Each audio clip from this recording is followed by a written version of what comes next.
Now that is what GT fishing is all about, guys.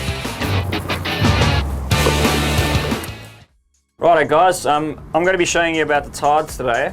Tides are very important when it comes to GT fishing. Obviously tides create current, and the more current flowing around, the more bait fish there is moving around, and obviously that means the GTs will be more inclined to feed. So we're going to have a look at some detail in the tides, and from there we're going to go onto a Google map illustration. I'm going to show you guys where to fish at that particular part of the reef, at what time and why. So first of all, we need to know our tides. We've got a low tide this morning at 11 o'clock, and that's a 0.65 meter low, so it's actually fairly shallow.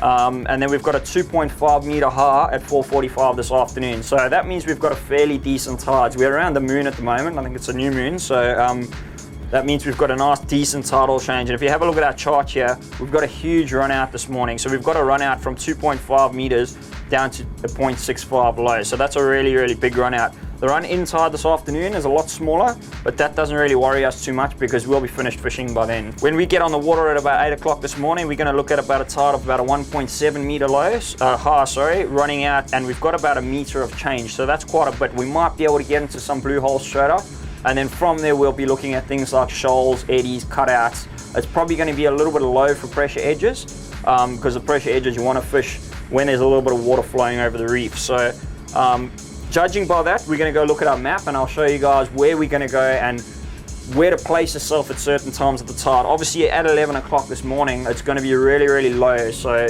there'll be a lot of reef sticking out of the water, so you'll have to sort of, that's good because it channels the currents in certain areas, and you can find really, really productive areas even on a change of the tide like that. So I'll show you how to find productive areas on a very low tide change like that, and then from there we'll just plan our day, and I'll use this tide chart to basically explain how the day is going to go.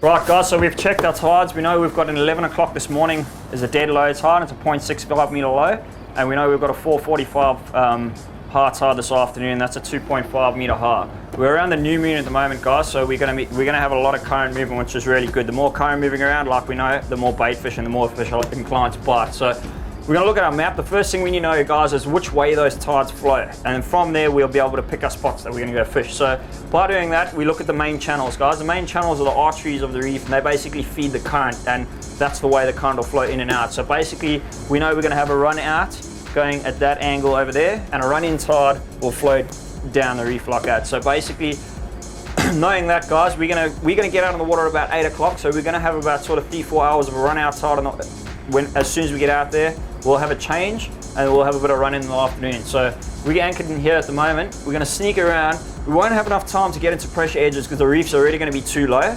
So we'll have enough time to quickly sneak into a few blue holes, and then from there we're going to have to fish a couple of cutouts on the channel. So we'll go around here, we'll fish our way through these blue holes, sneak over the reef there, so we've got enough water. You don't want to damage the boat or get stuck inside these blue holes. We'll go around there. What's going to happen right at the end of the tide is all the current, because it's flowing that way, is going to be draining off these shallow coral flats, and with the tide running out there, it creates these little cutouts. All these cutouts on the reef, the GTs will sit inside those cutouts and wait for the water to flow off the reef and basically ambush any bait fish and stuff that flow off the edge of the reef there. So we might sit out and have a bit of lunch after that, and we'll look at a run-in tide for the afternoon. So we'll make our way to the front edge of the reef like that, where the tide's coming in. We'll hit a couple of those shoals on the outside there, and from there we'll have about sort of 2 o'clock in the afternoon. So we really want to be looking at making our way home throughout the reef. So we'll fish a couple of those shoals. We'll come into the back of the bay here. These bommies in this bay are going to hold some nice current, and there will be fish sitting inside there. We'll have a nice little eddy over there to come through, sneak through this channel, and then we'll come down this main channel on the way home, and it should be a pretty successful day of GT fishing. So yeah, let's get out on the water and go catch a few.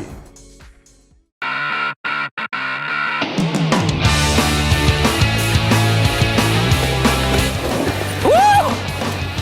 Now that is what GT fishing is all about, guys.